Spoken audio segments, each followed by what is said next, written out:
বিএনপির চেয়ারম্যান জনাব তারেক রহমানের বরিশাল বিভাগীয় সমাবেশ সফল করার লক্ষ্যে আয়োজিত প্রস্তুতি ও আলোচনা সভা সম্পন্ন হয়েছে। বিএনপির চেয়ারম্যান জনাব তারেক রহমান এর বরিশাল বিভাগীয় সমাবেশ সফল করার লক্ষ্যে আয়োজিত প্রস্তুতি ও আলোচনা সভা অনুষ্ঠিত হয়েছে।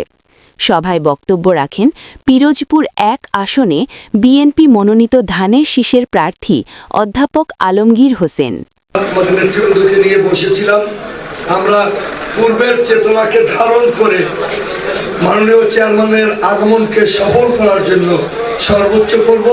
তবে প্রস্তাবনার মধ্যে পুনরাবৃত্তি করছি, ছবি প্রদর্শন করা যাবে কিনা দেখা যায়। ওই ছবি দেখাতে গিয়ে বরিশালে যে কয়বার ভিতরে মাইল হয়েছে প্রতিবার এইটা নিয়ে হয়েছে, এবং এমনও দেখা যায় বক্তা বক্তৃতা দিচ্ছে হ্যান্ড মাইক দিয়ে অমুক ভাই তমুক ভাই অমুক ভাই তমুক ভাই, ওই মঞ্চের মধ্যে সামনে পিছে।